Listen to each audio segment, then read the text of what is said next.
Bonsoir à tous, bienvenue si vous nous rejoignez sur France 3 Alpes. Voici les titres de ce journal.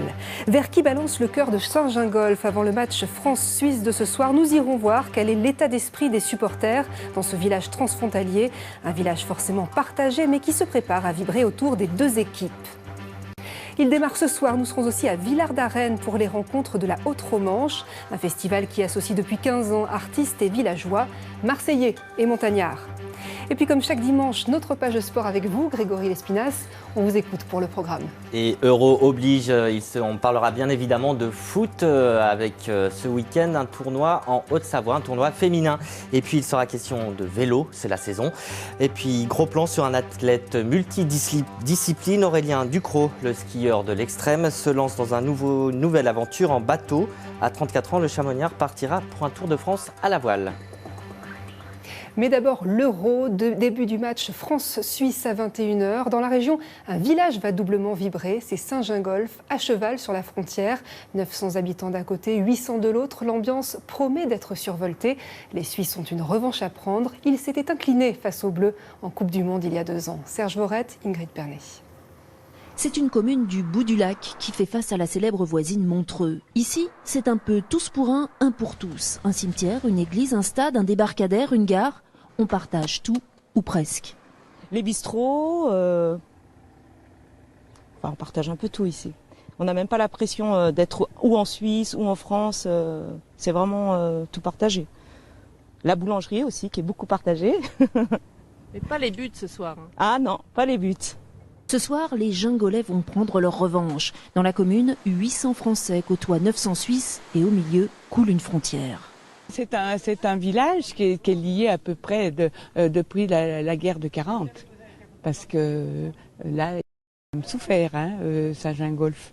Et grâce aux Suisses, ils ont sauvé une bonne partie du village. Parce qu'ils avaient été brûlés le haut et ils allaient descendre après sur le bas. Et les Suisses ont ouvert les frontières pour sauver le village, pour sauver la population. Alors depuis ce moment-là, France et Suisse, on est liés à vie. Alors le foot, vous imaginez bien que c'est de la rigolade. Chacun a son avis à donner et aucun des deux n'hésite à le donner en tout cas dans le village. On a tous notre avis et on l'exprime chacun. C'est particulier ici. Oui, on dépend tous les uns des autres en fait finalement. Il y a beaucoup de nos concitoyens qui sont franco-suisses déjà, ils ont la famille des deux côtés de la frontière. Nous on est tous les deux français mais on travaille les deux en Suisse. Donc voilà, nos enfants font des activités en France et en Suisse. C'est vraiment une super ambiance entre les deux parties du village. Donc voilà, l'égalité est bien là. 1-1. Ouais, non, 2-1. Ça va mal finir. Cette dernière minute, un jeune homme de 27 ans a été poignardé en fin d'après-midi à Saint-Martin-d'Air. Il a été transporté dans un état grave au centre hospitalier de Grenoble. On ignore encore les circonstances du drame. La politique à Grenoble, après la droite hier, les socialistes ont réagi au plan d'économie récemment annoncé par le maire écologiste Éric Piolle. Conférence de presse extraordinaire en fin d'après-midi, car c'est demain que ce plan de refondation du service public sera débattu en conseil municipal, en même temps que la situation financière de la ville. Elle inquiète l'opposition. Celle-ci réclame un audit à la Chambre régionale des comptes. On écoute Jérôme Safar sur les raisons de cette situation alarmante. Il y a des non-recettes. Je reviens sur la publicité. Quand vous faites le choix, puisque ce choix est assumé, de ne pas récupérer une recette de l'ordre de 600 000 € par an, que vous faites le choix de ne pas récupérer la recette de taxes foncières pour Alpexpo, qui est de l'ordre aussi de 600 000 €, les taxes diverses, quand vous mettez tout bout à bout, c'est vrai que vous avez moins de recettes et plus de dépenses. Et quand enfin vous ne construisez plus autant de logements, bien vous cassez une dynamique. Un budget, c'est pas seulement une équation mathématique, bien sûr c'est ça, c'est un jeu d'addition et de soustraction, c'est aussi une dynamique justement financière. Et si vous faites moins de logements, vous avez tout simplement votre assiette fiscale qui se rétrécit, moins de rentrée fiscale à terme et une richesse en moins. Ailleurs, dans la grande région Auvergne-Rhône-Alpes, nous partons à Lyon pour l'inauguration de la boutique du Grenier. L'occasion de vous parler de cette association d'insertion professionnelle qui emploie 20 salariés, avec succès puisque 60% d'entre eux retrouvent un travail. Face à la baisse des subventions publiques, le Grenier cherche de l'argent autrement, d'où l'ouverture de cette boutique que nous présente Sophie Valzecchi et Pierre Lachaud. Là, on va dire que la longueur, elle est à peu près comme ça, comme un cabas. Et en fait, avec ça, tu fais juste ça. Donner des conseils, c'est nouveau pour Cynthia. La jeune femme de 26 ans, titulaire d'un bac pro des métiers de la mode, sort d'une période de 4 années de chômage. Depuis septembre, elle est salariée dans l'atelier de couture de l'association Le Grenier. Ce contrat de travail, même s'il est à durée déterminée, lui permet aujourd'hui de reprendre le fil de sa vie. Je sens que j'ai une place, que j'apporte des choses à l'association aussi, qui m'apportent énormément. Et c'est vrai qu'avec mes petits moyens, mes petites idées, j'espère leur apporter quelque chose. En tout cas, eux m'apportent énormément. Et c'est vrai que ouais, ça soulage. Comme Cynthia, 10 autres jeunes femmes sont en réinsertion professionnelle. À partir de tissus et de vêtements récupérés, elles imaginent et confectionnent des nouveaux vêtements. Pour Emmanuela, la styliste de l'association, ce travail de création est un formidable outil pour leur redonner confiance en elles. Ça, ces 2 chemises sont devenues... voilà. Et c'est dire, c'est un peu attester que dans la vie tout est possible. Il faut juste le faire, il faut juste oser. L'épingle, la broche, avec... Ce jour-là, Emmanuela prépare le futur magasin du Grenier qui ouvrira ses portes 2 fois par semaine. L'enjeu est important. L'association, qui a perdu 10% de subventions publiques, compte sur cette boutique pour continuer à fonctionner. On envisage qu'elle nous rapporte environ 10 000 € à l'année. Pour nous, c'est beaucoup d'argent, oui, tout à fait. Donc le particulier qui veut venir acheter chez nous achète de façon responsable et solidaire, puisque ça vient nourrir notre économie et nous permettre d'employer des personnes qui sont dans des situations de difficulté d'accès à l'emploi. Le Grenier veut aller plus loin. L'association travaille avec des centres d'insertion de Grenoble, Saint-Étienne et Bourg-en-Bresse à la création d'un site de vente sur Internet. Quant à Cynthia, elle aussi rêve d'aller plus loin et d'ouvrir un jour sa propre boutique. L'ouverture ce soir à Villard-d'Arène, près de la Grave, des Rencontres de la Haute-Romanche. Un festival qui associe depuis 15 ans artistes et villageois, marseillais et montagnards. L'été dernier, la fermeture de la route du Chambon leur a causé bien des soucis, mais les artistes résistent, qu'il pleuve, qu'il vente ou qu'il neige. Reportage de Jean-Christophe Pain et Joël Serroni. Ne tombez pas dans le panneau, route coupée, accès interdit. Certes, mais il est toujours possible de rejoindre Villard-d'Arène depuis Grenoble par la route, la fameuse route de secours. N'empêche que l'été passé, avec la fermeture de la route principale, des groupes entiers ont décommandé le festival. Mais on maintient les spectacles, on travaille aussi pour les habitants, on travaille pour que... On a une mission qui est qu'une offre culturelle soit maintenue sur le territoire tout au long de l'année. Les artistes résistent, qu'on se le dise. Ce midi, les Miss Trash ont enflammé le bar du Vanoir. Elles sont venues d'Albi, de Savoie, de la Drôme, pour le plus grand bonheur des gens d'ici.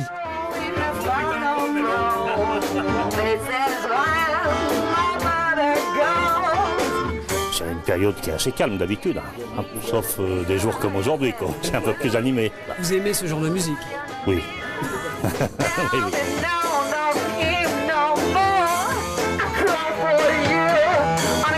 C'est de la bonne musique, ça change de ce qu'on a actuellement, mais bon. Ça aide à oublier un peu ce qu'on vit actuellement avec le Chambon. Pas mal. Ça remonte un peu le moral des habitants. Les Rencontres de la Haute-Romanche, c'est un laboratoire de démocratie artistique. À Villard-d'Arène, les villageois sont complices. Ils participent au montage, à l'accueil, mais aussi aux performances gastronomiques.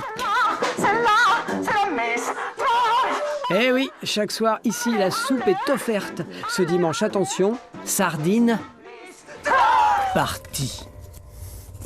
C'est convivial, il y a de la... Alors, il y a à boire, il y a du vin, il y a de la bière, etc. Mais il y a surtout de l'ambiance. Bref, tout un art de vivre qui nous vient de Marseille. Les Rencontres de la Haute-Romanche, on dirait le Sud. Et en ce moment, ça peut pas nous faire de mal. Mercredi 22 à 18h, bal et pâtes de la compagnie Swap. 25 juin, la curiosité des anges avec Arletty et Zig, c'est mon anniversaire. 26 juin, tournage à 18h sur la place du village. 19h08, place au sport. Grégory, on va d'abord reparler football, mais du foot au féminin. Et en pleine période de l'Euro, le football est toujours aussi populaire, bien évidemment. Mais aujourd'hui, c'est aux filles qu'on s'intéresse. Hier avait lieu un tournoi de football féminin à Sénaux, en Haute-Savoie. 19 équipes venues des Deux-Savoies, de l'Ain ou de Suisse. Et d'autres tournois sont attendus durant l'été. Le football féminin en pleine expansion, c'est un reportage signé Nathalie Rapuc et Joël Serroni. Parle-lui, Roux, parle-lui! Du sérieux, du football, 19 équipes 100% féminines s'affrontent sans relâche sur les terrains de Sénaux, encore imbibés d'eau. Le tout sous le signe de la convivialité. Passez une bonne journée, vous faites plaisir, c'est le principal. C'est un peu un exutoire, on va dire. Après des semaines parfois difficiles au boulot, on a besoin de décompresser. Et on se retrouve, tout le monde, entre copines, et voilà, on s'éclate et on joue et on rigole. Et des fois, on en chie un peu. C'est un peu galère, mais bon, ça fait du bien. On a besoin de ça pour la fin de semaine. Mathilde est l'une des plus anciennes du club de Sénaux. Il y a 7 ans, quand elle a découvert l'équipe, ça a changé sa vie. Quand je suis arrivée sur Annecy, je ne connaissais pas grand monde. Je suis arrivée dans ce club, je me suis éclatée. J'ai vraiment trouvé un groupe avec qui tout le monde était soudé, c'était excellent, quoi. Donc c'est une vraie famille. Le football, une histoire de famille. Il y a 10 ans, les mamans des joueurs ont monté les premières équipes féminines de Sénaux. Une section aujourd'hui portée par Gaëlle. Allez sur le terrain 1, on se met en place pour le dernier match. Elle a commencé ici dès son plus jeune âge. Une passion qu'elle souhaite aujourd'hui transmettre et surtout développer. On n'a pas le choix, à partir de 14 ans, quand on est une fille, on ne peut plus jouer avec les garçons. Et si on veut continuer le foot, il faut trouver une solution. Et c'est vrai que moi, quand j'avais 14 ans, la seule solution, c'était Métais ou Ambilly.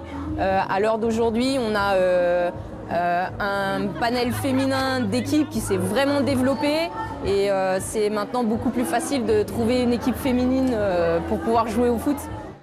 Depuis quelques années, la Fédération française de football met des moyens pour développer la section féminine.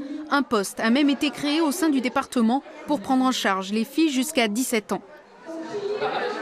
Pour celles qui souhaitent continuer dans des structures un peu plus importantes, on va dire, elles ont la possibilité d'intégrer des sections sportives voire même des clubs professionnels du style Lyon, Saint-Etienne et à une autre échelle Grenoble Clay qui évolue en 2e division. À l'occasion de ce tournoi, les meilleures joueuses des clubs du département ont été sélectionnées pour monter une équipe de Haute-Savoie. Une bonne expérience pour ces jeunes filles. On s'est toutes entraînées pour faire ce match. Après, ça n'a pas forcément beaucoup d'enjeux, mais ça nous fait plaisir d'être ensemble, même si on ne se connaît pas toutes, on apprend à se connaître. Cette année marque le premier coup d'envoi pour les 12-15 ans avec plus d'entraînement. Objectif, encourager la pratique du sport et promouvoir le football féminin. En cyclisme, c'est terminé pour le Tour Savoie-Mont-Blanc avec une arrivée sous le soleil à Cluses. 11 000 mètres de dénivelé sur 5 étapes. Le Tour de Savoie-Mont-Blanc, anciennement appelé Tour des Pays de Savoie, c'est une course qui mélange amateurs et jeunes professionnels. Des cols mythiques, des étapes de montagne et puis une course vraiment profilée pour les grimpeurs donc arrivés aujourd'hui après cette étape entre Moutier et Cluses, longue de 133 km. Et c'est l'Espagnol Enric Mas de l'équipe KLC qui a remporté le Tour. Une émission spéciale a été d'ailleurs consacrée cet après-midi sur notre antenne et je vous propose d'écouter Patrice Pion qui répond au micro de Bernard Portugal. Patrice, c'est difficile d'organiser une épreuve comme celle-ci et en plus il y a de la concurrence, ça c'est vraiment difficile. Alors c'est très difficile parce que nous la concurrence c'est quoi? C'est le Tour de France, c'est le Critérium du Dauphiné. Bien sûr. Puisque c'est des très grosses organisations. C'est une entreprise. Bien sûr. C'est des entreprises, voilà. Après nous n'avons pas la même philosophie, on n'a pas les mêmes objectifs. On est là pour permettre à des coureurs de 19, 20 ans ou un peu plus de devenir des grands champions. Et sans nous, il n'y aura pas de grands champions parce qu'il faut qu'il y ait des courses. Et on reste dans le vélo, c'est de saison, et on reste aussi en Haute-Savoie. C'est le Rock des Alpes, 4e édition. 3 épreuves en tout genre à travers les Aravis. Il y en avait pour tous les niveaux, du VTT à gogo, et notamment une épreuve réservée aux juniors. Voilà, ça fait de belles images. Autre univers, on part à la Meije maintenant pour du trail. Et depuis un an, le canton de la Grave fait parler de lui, mais surtout à cause de la route fermée et le tunnel du Chambon qui était fermé. Ce week-end, la commune de la Grave accueillait 150 coureurs pour un trail, le trail de la Meige. L'occasion de montrer la beauté des paysages de la Haute-Romanche. Françoise Gay et Vincent Abran s'y sont rendus. 9 heures au pays de la Meige, un petit 8 degrés au thermomètre. C'est parti, on the road again, bonne course à tous. Pour ces croqueurs de dénivelé, 3 parcours au choix, 13, 22 ou 42 km. Cadeau du ciel, il ne pleut pas, mais la neige s'est sur les sommets. On a dû supprimer une partie du parcours car il y avait trop de neige et donc une sécurité difficile, avoir une sécurité optimale. Ils vont retrouver donc de la neige, plusieurs névés et la neige sur le plateau d'Amparis. Donc ils vont avoir 7 km de neige, les pieds dans la neige. Dans la neige et dans la boue, quasiment pas de bitume pour les concurrents, essentiellement les petits sentiers de la Haute-Romanche. Sens de l'équilibre indispensable dans la pente. La descente un peu glissante, j'avais l'impression d'être en ski, mais sinon ça va. J'ai les bâtons, tout va bien. Je suis tombé au milieu de la descente, dans un virage, et on a accéléré comme des cochons, et on est tombé comme des cochons. Malgré la beauté de l'itinéraire, moins de monde cette année que l'an passé, une météo capricieuse, un calendrier de trail chargé et peut-être aussi une mauvaise communication sur la route de secours mise en place depuis la fermeture du tunnel du Chambon. Bref, pour organiser ce trail, les habitants se sont serrés les coudes. On adore voir du monde, donc là c'est la bonne occasion et oui, les gens sont très solidaires les uns des autres et là trouver des bénévoles, c'est pas toujours simple, mais sur le canton de la Grave, ça va, il y a une bonne équipe. Et à l'arrivée, quelle que soit la distance et le dénivelé parcouru, c'est le même sourire sur toutes les lèvres. Le 244. Très beau parcours, très boueux, glissant. Ça s'est bien passé et c'était vraiment magnifique. Le paysage était de toute beauté, je me suis régalée. Quant à Yanis, vainqueur en moins de 5 heures du 42 km et de ses presque 3000 mètres de dénivelé, la fatigue semble déjà oubliée. J'aime bien en fait le fait que ce soit un petit trail, c'est pas une grosse machine et donc du coup à l'arrivée c'est encore plus cool. 13 heures, comme prévu, le ciel recommence à larmoyer, seuls les derniers seront mouillés, Paris gagné. Et puis Grégory, certains sportifs excellent dans plusieurs disciplines, c'est le cas du skieur Aurélien Ducrot. On a plutôt l'habitude de le voir sur les pentes enneigées, mais Aurélien Ducrot s'est aussi lancé dans la compétition en bateau. Double champion du monde de freeride, le Chamonniard s'inscrit à nouveau cette année pour le Tour de France à la voile. C'est un reportage de Cédric Picot et Dominique Semet. Et après la pétole, le carton pour la finale. Il avait épaté tout le monde l'année dernière. Aurélien Ducrot, le freerider chamonniard, avait terminé 9e de son premier Tour de France à la voile. Cette année, le montagnard retourne à la mer. Quelques sponsors ont changé, mais le bateau reste le même. Un trimaran de 7,25 m taillé pour la course. Là-dessus, on se régale, hein, quand c'est un passage de bouée avec un trimaran comme ça, c'est une courbe comme en ski. Enfin, moi, je faisais vachement le parallèle. Et puis voilà, c'est des bateaux qui démarrent vite, qui vont vite, donc qui sont agréables, qui montent vite sur un patin, comme on dit. Et donc c'est des vraies belles sensations de glisse, et c'est ça qui m'a plu dans ce bateau. Une glisse sur 3 flotteurs et en équipe. En 2016, Aurélien Ducrot rempile avec le même équipage. Laurent Voiron et Olivier Baquès, le duo est vice-champion du monde de tornado. Il avait terminé 4e au JO d'Athènes. Les experts initient le chamonniard aux subtilités de la régate. C'est vraiment la base de la technique de la voile, et donc c'est hyper précis, hyper pointu. Et donc voilà, donc de ça j'en ai besoin énormément d'en refaire pour progresser techniquement et me sentir encore plus à l'aise après au large. Drôle de virage pour le double champion du monde de freeride. Depuis 10 ans, Aurélien Ducrot navigue au sommet du monde du ski. Il a maîtrisé les couloirs les plus techniques de la planète. Et puis, il y a 5 ans, le montagnard a décidé de découvrir l'océan en s'engageant dans une traversée de l'Atlantique, en solitaire. Je me suis retrouvé au départ de cette transat sans aucune expérience, et au final avec 15 ans d'expérience. Parce que j'étais hyper à l'aise, parce que je savais comment faire pour gérer un élément, comment le lire, comment l'anticiper. Et donc ça, c'est le gros point commun avec la montagne. Et c'est pour ça que beaucoup de marins font de la montagne, en amateur, pas forcément en compétition, mais c'est des endroits où ils se sentent à l'aise. Entre haute mer et haute montagne, tout en menant sa carrière de skieur, Aurélien Ducrot a traversé 3 fois l'Atlantique depuis 2011. Aujourd'hui, il souhaite poursuivre son expérience au large avec un objectif, s'engager dans 4 ans dans la grande course autour du monde en solitaire et sans escale. Ce que j'espère, c'est qu'à partir de l'année prochaine, on reparte sur de la course au large 2017-2018 sur Jacques Vabre et Route du Rhum, sur des monocoques de 40 pieds, et puis de basculer en 2019 sur des monocoques de 60 pieds, qui sont les bateaux qui font le tour du monde pour le Vendée Globe 2020. À partir du 8 juillet prochain, Aurélien Ducrot prendra la mer en régate avec le team Coved pour le Tour de France à la voile. L'occasion pour le surdoué des cimes de s'affirmer une fois de plus dans le monde des marins. Allez, on finit avec un tour d'horizon de l'actualité sportive sur Internet. Et oui, c'est l'heure de notre rendez-vous hebdomadaire, la revue du web. Avec ce soir au programme, un retour à l'hiver avec de la glisse, des poursuites à ski de fond dans la neige. Et oui, on ne dirait pas que c'est l'été dans 2 jours. Et puis encore du vélo. Allez, c'est parti.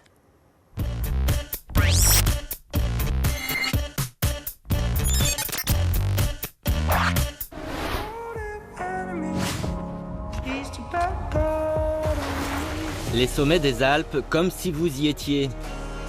En parapente, à ski, en snowboard ou en wingsuit, embarqué pour une virée à couper le souffle, le tout depuis votre canapé. Ah oui, parce que bon, les programmateurs d'Ubisoft se sont dit que les sports extrêmes, c'était bien sympa, mais avec des images de synthèse, c'est tout de même moins risqué. Et avec les voix de vrais champions comme Kevin Rolland, la maison d'édition d'Annecy a frappé fort dans le teaser de ce jeu qui s'annonce passionnant.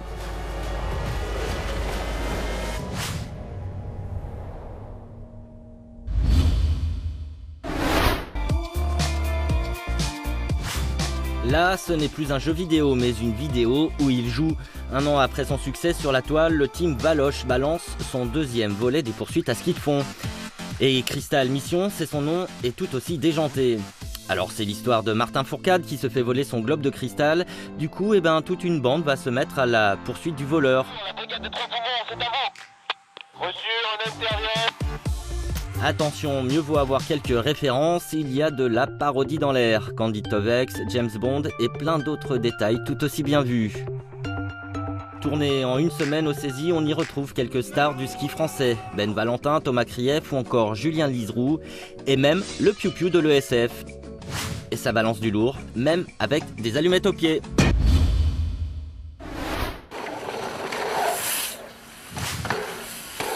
Raw 100 est une série de vidéos qui célèbre le talent et la créativité. Les règles sont simples, 1 minute 40, soit 100 secondes sans musique ni effets spéciaux.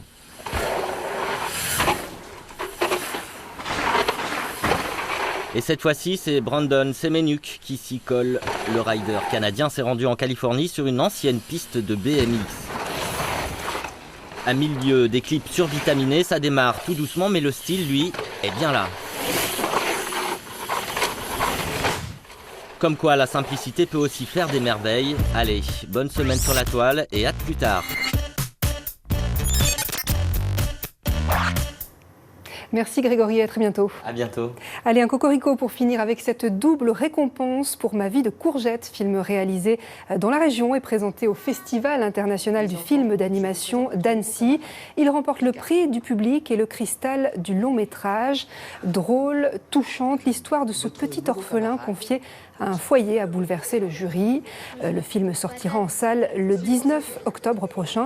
Et pour l'anecdote, c'était aussi le coup de cœur de l'équipe de France 3 Alpes qui a couvert le festival. À tout à l'heure, monsieur Paul. À tout à l'heure. Va t'asseoir, mon grand. Alors, je reprends, hein. Donc, comme je vous disais, la vache est un ruminant, ce qui veut dire que... Ah, voilà, elle rumine. Donc, elle mange l'herbe une première fois, hein. mais sans la mâcher. Et donc, Fin de ce journal, dans un instant, la météo, puis l'édition nationale. Je vous souhaite une excellente soirée et à très bientôt.